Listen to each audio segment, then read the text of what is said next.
Being your worship assistant today. Our minister, Reverend Kathy McCall, is away, so we have a special guest speaker, Rhonda Italiano, who I will introduce in a moment. And welcome to Unity North Spiritual Center in Coon Rapids, Minnesota. We are an inclusive community, and we welcome all people. We are part of a larger unity movement founded by Charles and Myrtle Fillmore in 1890 as a result of their personal healing. Unity is the publishers of the Daily Word magazine, and Silent Unity, the prayer ministry of Unity, has been holding prayer vigil for 133 years. We welcome our prayer chaplain today, Wendy Erickson, and her number will show up on the screen later. Yeah, she's waving. She's attending through Zoom today. She will pray with you after service if you give her a call. Today our production team includes Martha Burkhart and Chris Italiano. Thanks for being here today. And our musician is Judy Benar. Let's give her a hand. Welcome her. Now, if you please join me in speaking our vision statement.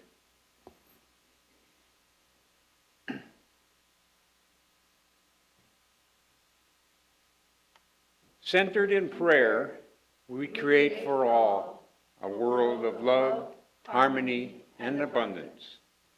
Our mission is celebrating spirits, exploring truths, awakening hearts, inspiring dreams, and serving community.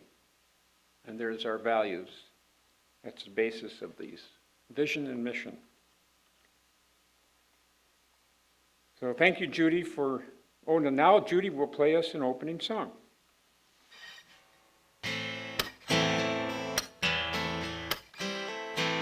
Thank you for this day, Spirit, thank you for this day.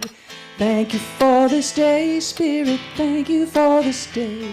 This healing, this healing, this healing day. This healing, this healing, this healing day. Thank you for this day, Spirit, thank you for this day. Thank you for this day, Spirit, thank you for this day. This beautiful, this beautiful, this beautiful day. This beautiful, this beautiful, this beautiful day. Thank you for my friends, Spirit, thank you for my friends. Thank you for my friends, Spirit, thank you for my friends. My wonderful, wonderful friends. My wonderful, wonderful friends. Thank you for this day, Spirit, thank you for this day. Thank you for this day, Spirit, thank you for this day. This healing, this healing, this healing day. This healing, this healing, this healing day. Fired up now. So this is the time in our service when we greet one another. Please stand and turn around and wave to the camera in the back and to each other. Good to see everybody here today. Anybody from out of state? Yeah, we see Finn is here from California. Candy's here from Michigan. Welcome. Welcome everybody. So, yes, just a moment here. At this time, we take a moment for prayer request. Let us take a breath or two to further center ourselves. So as you breathe in, bring in peace, love, and joy. And as you breathe out, release stress, worry, and fear.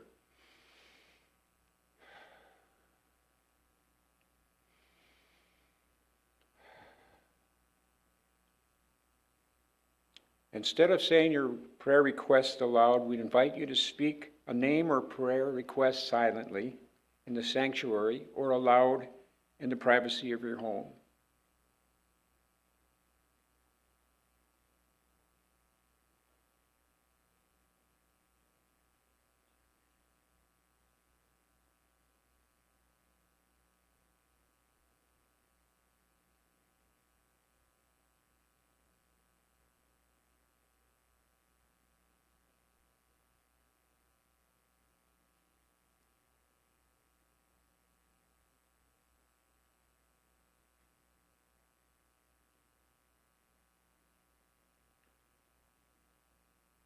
We give thanks in advance for answered prayers, and we say thank you, Mother, Father, God.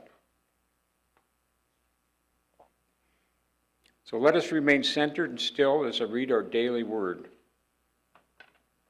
The daily word for today, Sunday, August 27th, is world peace. I join with others to build a peaceful world. The world's problems can feel so overwhelming and its needs so great that I may wonder how my individual efforts could make such a difference. But every action I take can contribute to world peace. I remember there are people throughout the world who feel the way I do. So many are doing what they can to bring light and love to their neighborhoods and communities. I feel comforted, realizing I'm not alone in my efforts. Peace begins with each person and inspires others as it spreads, uniting all the world's people to live and thrive in harmony and cooperation. We are meant to live in peace.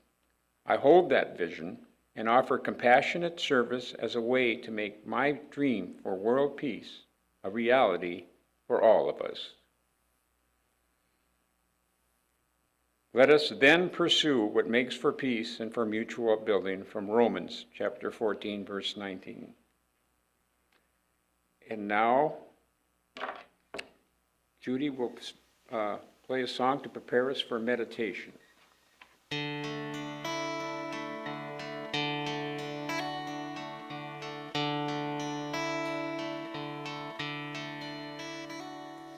The God in me beholds the God in you.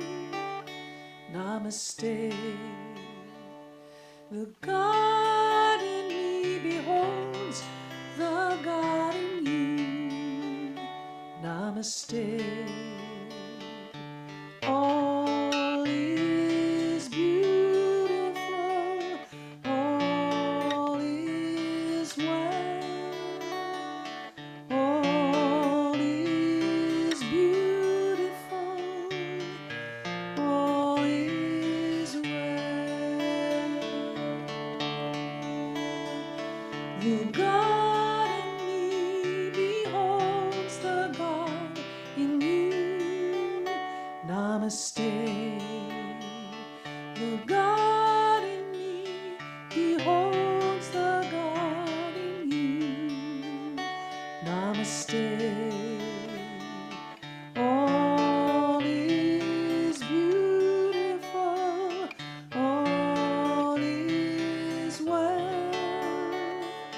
All is beautiful, all is well.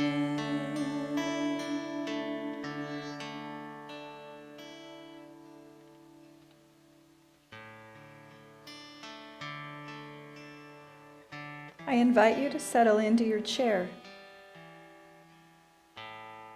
Lean back and let the chair support you. Allow your eyes to gently close.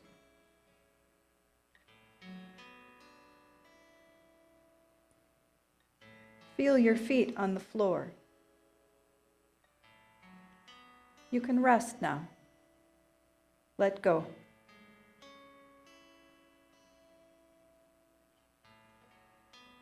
Breathe in. Hold it for just a second. Exhale.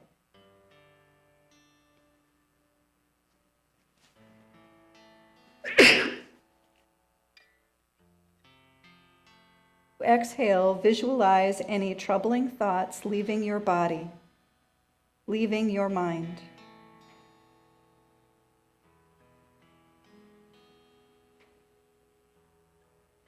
Breathe in and out again.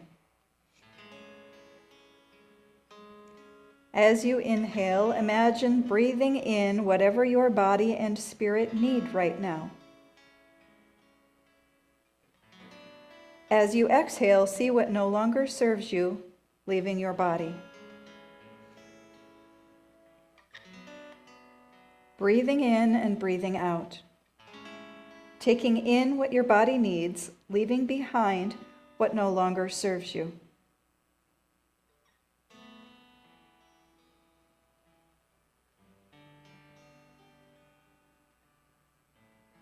As you settle in, focus on your heart. Bring your awareness to your heart. Imagine a warm green light filling your heart every time you breathe.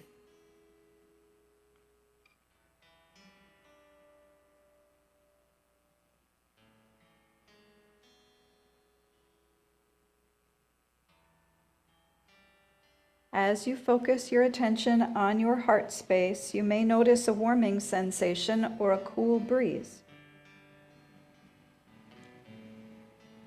Whatever you notice is exactly right for you.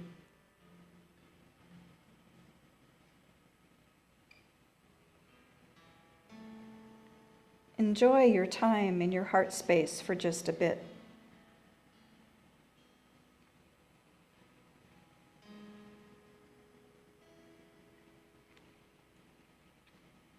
Take a moment now to feel compassion for yourself, just as you would if you were checking in with a loved one.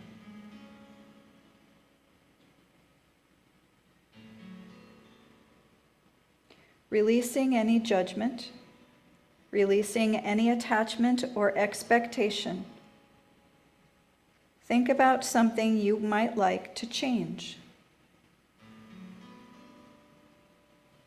Consider a transformation you would like to see in your life.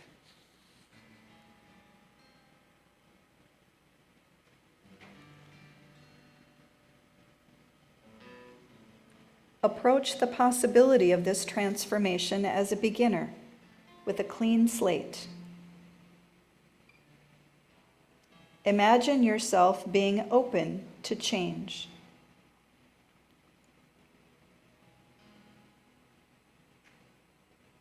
We will take a moment now in the silence to allow those images and sensations to come to you. What will your transformation look like? What will it feel like?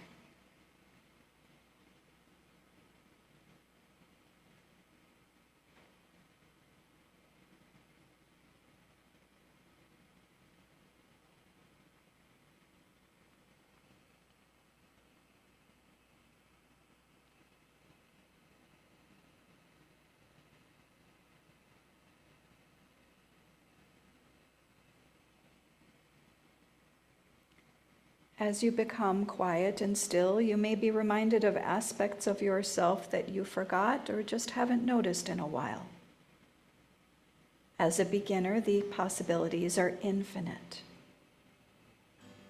Let your heart, with that warm green light, tell you what you really want, what you most need right now. What will support you the most in this moment.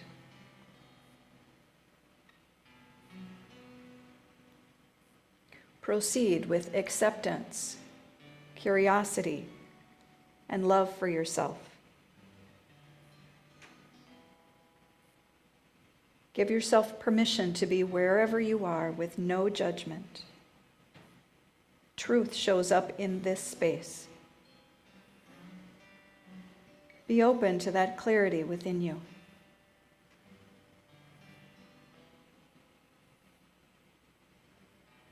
Pay attention to what that feels like.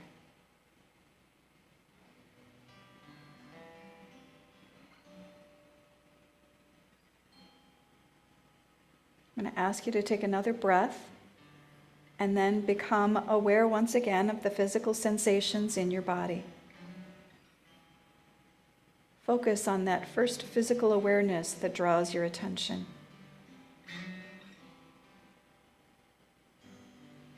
Become aware of where your body comes into contact with the chair and the floor beneath you. Feel your body making an anchoring connection with that floor that supports you.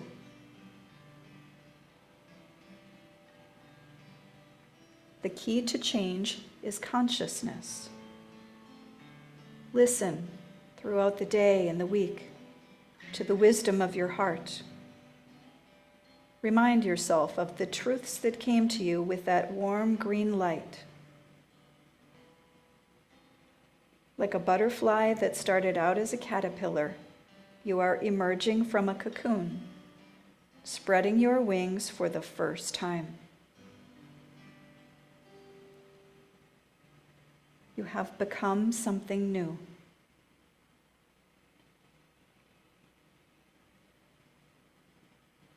Take one more breath all the way into your belly. And when you're ready, you can open your eyes.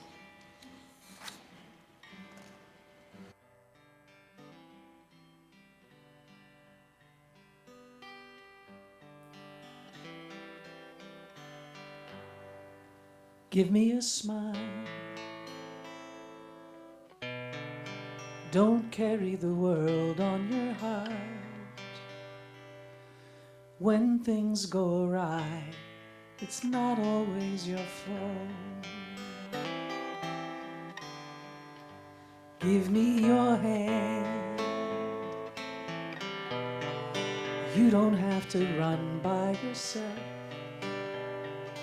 Your courage can rest on a shelf now and then. Stop for a story, settle in quiet, bathe in a warm summer Sunday pace. For you are worthy, for you are loved, and you are great. Give me a grin.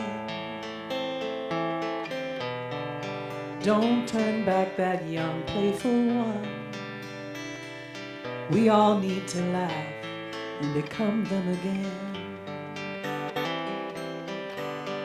Stop for a story, settle in quiet, bathe in a warm summer Sunday pace. For you are worthy, for you are loved, you are great.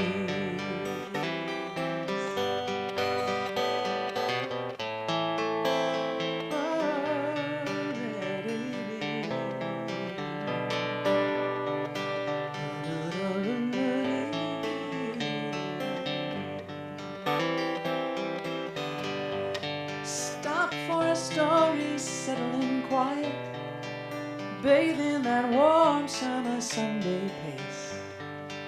For you're worthy, all your love, and you are grace.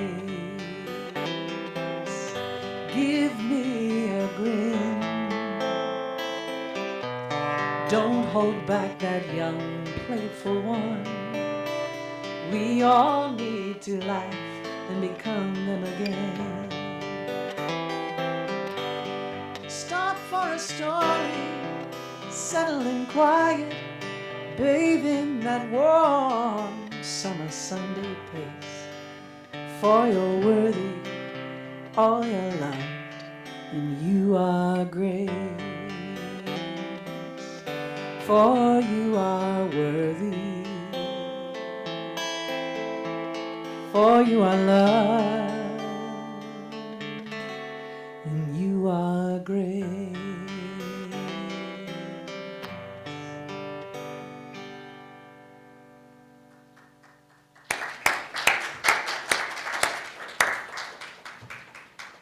Thank you, Judy. Jesus, Moses, and an old bearded guy were playing golf. On the first tee, Moses shanked his ball into a lake. He parted the water and hit his ball onto the green. Jesus teed off, hitting his ball into another water hazard, but he walked on water and stroked his ball just short of the cup. Then the old man with the beard stepped up for his tee shot. He hit the ball with tremendous force, but hooked it badly. The ball bounced off the clubhouse roof, hit the cart path, and rolled down a hill into a pond, coming to rest on a lily pad. A frog hopped over and picked up the ball. Then an eagle swooped down, snatched the frog, and flew over the green. The frog dropped the ball, and it rolled into the cup for a hole-in-one. Moses turned to Jesus and said, "Man, I hate playing golf with your dad."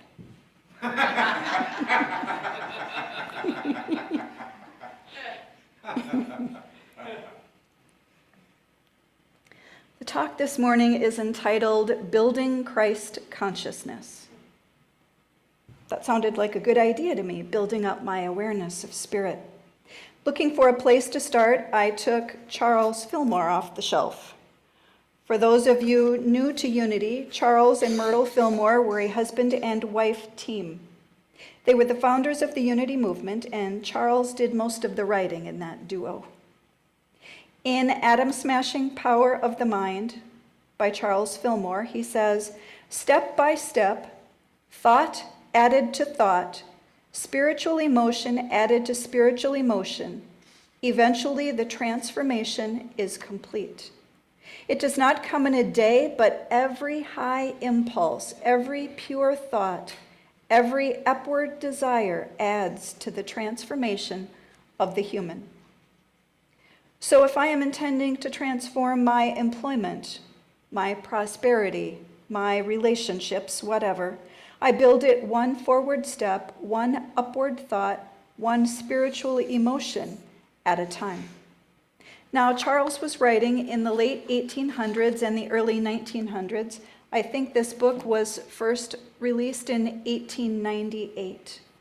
When I read Charles, I need to remind myself that he was living in a time when inventions and scientific discoveries were like popcorn all over the world.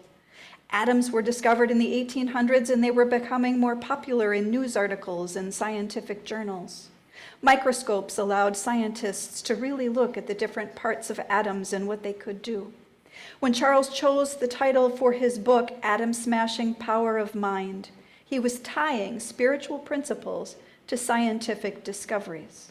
He was providing an anchor point for truth students in the educational knowledge of the day. Charles was a scientific man, so this came very naturally to him. It was exciting for people to think of the possibilities from a scientific perspective. Charles used that excitement in his descriptions of possibilities for us from a spiritual perspective. With the invention of the atomic bomb, people also realized how destructive those ideas could be. Just as the atom could be used to build, it could also be used to destroy. Electricity was becoming more popular at this time as well. It had been discovered earlier, but around 1910 it started to show up more in people's homes. The electric iron was invented so people could iron their clothing more easily, and more appliances were added from there. Radio broadcasts were also new. In 1910, people heard the first radio broadcast in New York City. It was revolutionary for people to imagine radio waves from one tower going out to be received by potentially thousands of people. Charles used this image when he was writing and speaking about the power of our words to reach others and our own bodies, our own individual selves with our thoughts. As humans, we have the ability to broadcast messages to others with our thoughts and beliefs and to our own bodies and minds. When we build Christ consciousness, we are building a house or a wall, one brick at a time, one prayer at a time, one thought at a time. These inventions, microscopes, things that used electricity, radio stations, they all had to be possibilities in someone's mind before they were a thing in the manifest realm. They existed here before they existed here.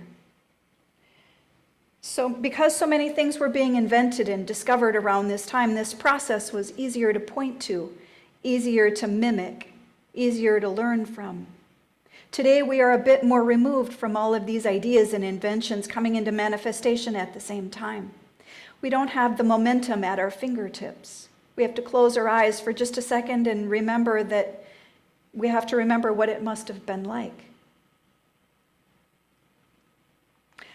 A preacher arriving in a small town to be a guest speaker at a local church wanted to mail a letter to his family back home. He stopped a young boy on a bike and asked him where the post office was. The boy gave him directions and the preacher thanked him. "If you come to church this evening," the preacher said, "I'll tell you how to get to heaven." "I don't think I'll be there," the boy said. "You don't even know your way to the post office." When we are building Christ consciousness, when we are gathering bricks and introducing new ideas into consciousness, we need to remember the possibility of chemicalization. When we are introducing new ideas, the ideas we already have operating might not appreciate the newcomers right away. Chemicalization is the experience of inner conflict and upheaval that often occurs when aspects of our consciousness resist the transformation process. We might be in a job that is not working out as well as we had hoped. Before we consider a new job, there are things that happen in our minds. Questions start to flood into our awareness. Do I really want to leave my job right now? Is this a good time? Could I really make more money somewhere else? Do I want to give up my vacation time? We have thoughts, we have concerns, we have beliefs. Those thoughts and beliefs may need time to adjust or step aside before we can make a change. That change is not always comfortable. Charles Fillmore called that process chemicalization. This happens when a high spiritual realization conflicts with a belief that is contrary to the new realization. Chemicalization may show up as nervousness, the appearance of symptoms in the body, sleeplessness, or the return of old habits we had previously overcome. Unfortunately, sometimes, rather than allowing the storm of chemicalization to pass and eventually settle down, as new ideas find their place in our minds, sometimes we decide that the process is too uncomfortable and we go back to the old, worn-out thoughts. We don't allow these new ideas to find a place and a home in our mind. There's a Bible story about transformation found in the book of Luke, chapter 19, about a man named Zacchaeus. This is called Zacchaeus the tax collector. Jesus entered Jericho and was passing through. A man was there by the name of Zacchaeus. He was a chief tax collector and was wealthy. He wanted to see who Jesus was, but because he was short, he could not see over the crowd. So he ran ahead and climbed a sycamore fig tree to see him, since Jesus was coming that way. When Jesus reached the spot, he looked up and said to him, "Zacchaeus, come down immediately. I must stay at your house today." So he came down and at once welcomed him gladly. All the people saw this and began to mutter, "He has gone to be the guest of a sinner." But Zacchaeus stood up and said to the Lord, "Look, Lord, here and now I give half of my possessions to the poor, and if I have cheated anybody out of anything, I will pay back 4 times the amount." Jesus said to him, "Today salvation has come to this house, because this man too is a son of Abraham. For the Son of Man came to seek and to save the lost." Now, isn't that a fun story to unpack? Zacchaeus is a tax collector. At this time, in this place, tax collectors are believed to be corrupt. It is impossible in people's minds that Zacchaeus is honest and fair in his dealings with people. Also, there is a great divide between the haves and the have-nots in this place. People are resentful of Zacchaeus, who collects money for the occupying army in Jericho. Jericho was on a trade route, and it was a popular place. This was a prime spot to make money from people. Zacchaeus had to have been corrupt in order to get such a prime assignment as a tax collector. Zacchaeus is wealthy. He works for the enemy. He is corrupt, but he learns that Jesus is coming into town. In the story, Zach is short. This is about his character, his soul, not only his physical presence. The author is comparing Zach to the other people in Jericho, the other men. He is not a tall, upstanding man in his town. He is small and thought to be mean. Zach is so short in character and holy standing that he has to climb a tree to see over the heads of the other men in town. He is not their spiritual equal. Jesus comes into town and finds Zach and announces that Zach has to come down from the tree because Jesus is staying at Zach's house.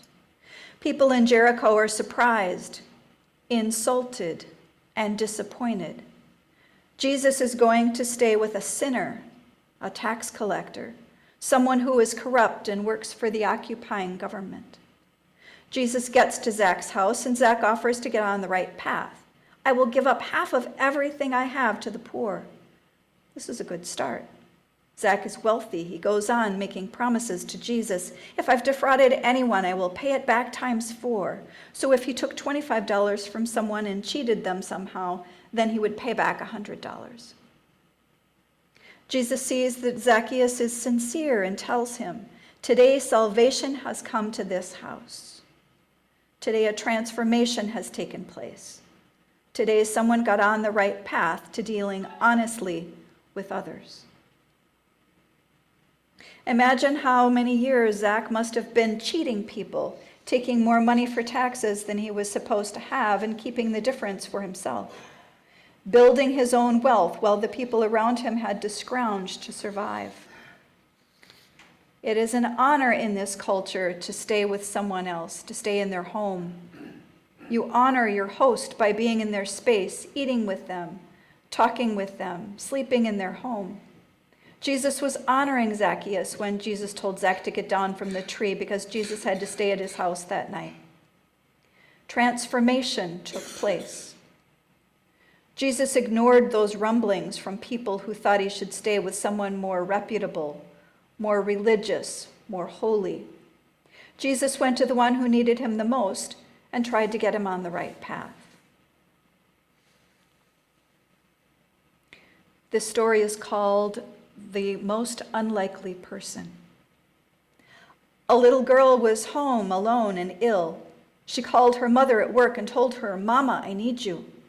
This mother left work and frantically rushed down to the corner drugstore to bring home some medicine. She noticed it was beginning to rain, but she thought she would just run in and out to get the medicine for her little girl. When she came back to her car, she noticed that she had locked her keys in her car. She ran inside to get help from the employees, but none of them seemed to know what to do and finally gave her a clothes hanger and said, "Good luck." She ran back to her car, frantically trying to get the door open. The more she tried, the harder it rained.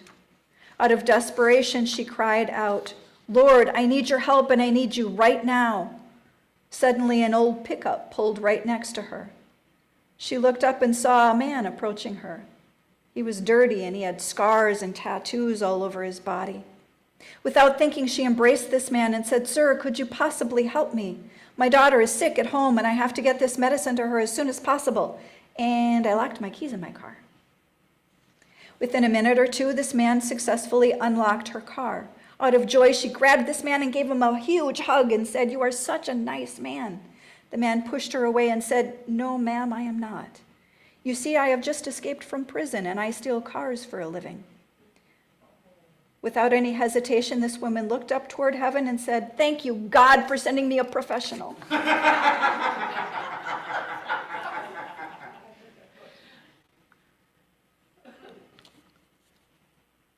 So we have been talking today about transformation, which can result from building our Christ consciousness. What did Charles tell us about this process of transformation?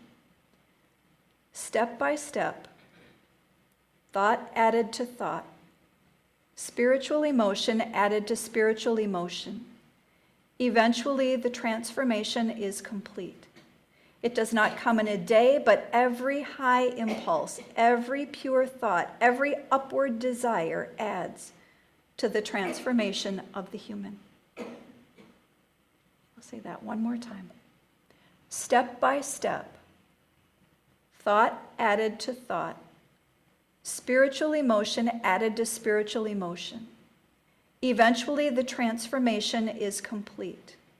It does not come in a day, but every high impulse, every pure thought, every upward desire adds to the transformation of the human. If we want to change in any area of our lives, we have to be willing to build that change, that new image, brick by brick, prayer by prayer, uplifted thought by uplifted thought, until we have a wall or a house from these new ideas. Along the way, we may experience some discomfort, some chemicalization, as Charles called it. Our new bricks, our new ideas may collide with the ideas we already have. We will need to work through the chaos that can come from introducing those new ideas. This is not always comfortable. If we stick with it, we can achieve transformation, even if we start out in a tough place like our friend Zach. Thank you.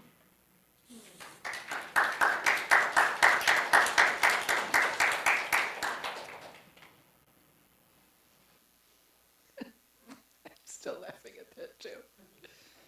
Thank God you sent me a professional. I have a brand new song for you. It's not mine, it's by a friend of mine, and this is exactly how he showed it to me. So I'm going to show it to you and ask you to join me. Will you join me? It's not going to be hard, I don't think. All right. First, join me with...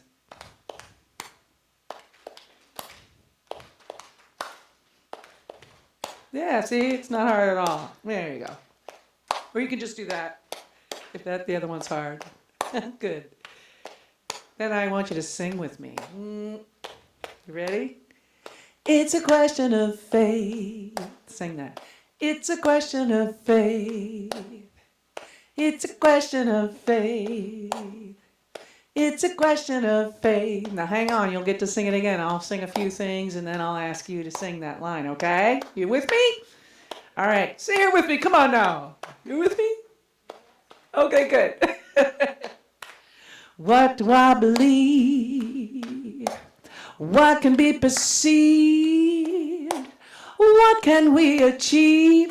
It's a question of faith. That's how it goes. Am I stumbling toward the light? Is there an afterlife? Or will we ever get this right? It's a question of faith. What does it mean to live? And how can we forgive the things that make us hate? It's a question of faith. Well, there's no way of knowing where all this is going. I'll just keep it flowing.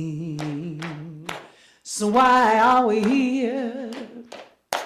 And what's with all the fear? Grab the wheel, you can steer. It's a question of faith. Oh, what do I believe? What can be perceived? What can we achieve? It's a question of faith. Sing that again. It's a question of faith. It's a question of faith. One more time. It's a question of faith. Good job. Thank you, Judy. That was fantastic. That was really fun. I was having a hard time. It made me remember when it was hard for me to chew gum and ride a bicycle at the same time. And thank you for that wonderful message, Rhonda. That was really great. I'm going to listen to that talk again. That was really wonderful. Thank you so much. This is the time in our service when we bless our offering. If you've got a gift here, an offering, you can leave in the basket at the back of the church there where you come in. And if you're at home, you can always go to our website and make a payment. If you have your phone, you can click on that QR code. So please join me in blessing this offering. Divine love flowing through me now blesses and multiplies all that I am, all that I have, and all that I give, and all that I receive, and I am grateful. And now Judy will entertain us with offering blessing.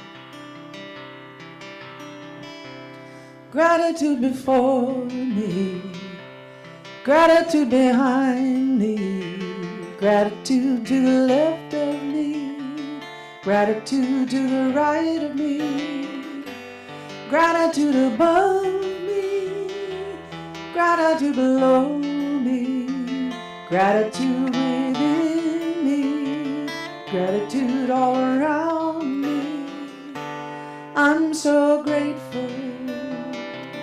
I'm so grateful. I'm so grateful. I'm so grateful.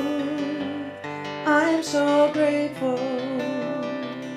I'm so grateful. I'm so grateful. I'm so grateful.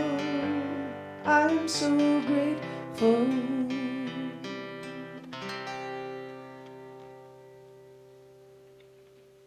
Thank you, Judy. And now it's our time for our announcements. Once again, Wendy Erickson will be the prayer chaplain today, or is the prayer chaplain, and there her number is on the website, on the screen. I can read it aloud. 763-489-8286. On Thursday, September 14th at 7 p.m. on Zoom, we will be celebrating or joining in the Unity World Day of Prayer. People around the world will be, that are following this Unity tradition, will be praying together that day. So join our Unity prayer chaplains and Reverend Kathy as they come together to join our prayers with others praying worldwide through the Unity movement on this special day. The theme was Heart of Healing. We will share prayers, poetry, music, and meditation. Take time out and treat yourself to an hour of peace and relaxation. In the special fund, I've got a letter here from our board president, Moira Bailey, and she writes, Dear Unity North Community, I'm writing today on behalf of the Board of Trustees as your board president to let you know the financial status of Unity North Spiritual Center's special fund. For the past 4 months, you have been graciously contributing to our special fund to help build up our revenues to ensure we remain in the black. I would like to let you all know that as of yesterday, we have made $10,136.94.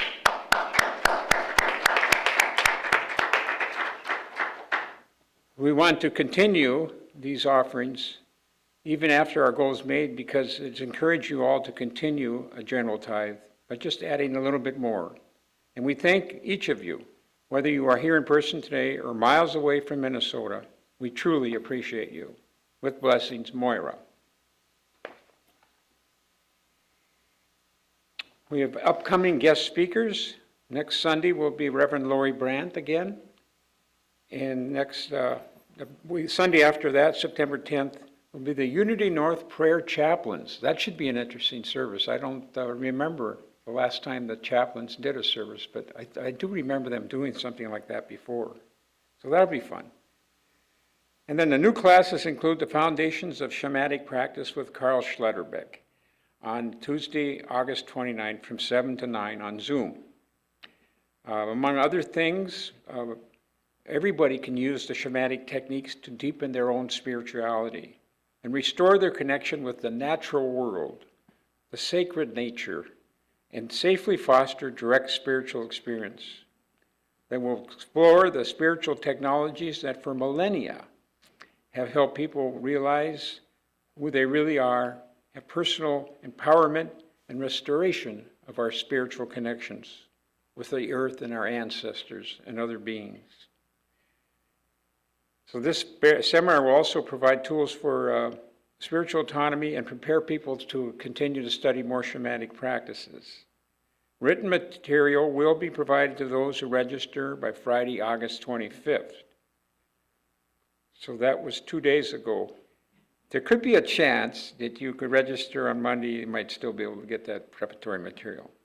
Just go to the website to register. And there's a book study coming up. The book is called Becoming Kin by Patty Karak with Rhonda Italiano, the licensed Unity teacher, presiding. It'll be on Mondays, September 11th through October 16th, 6 weeks, from 7 to 8:30 p.m.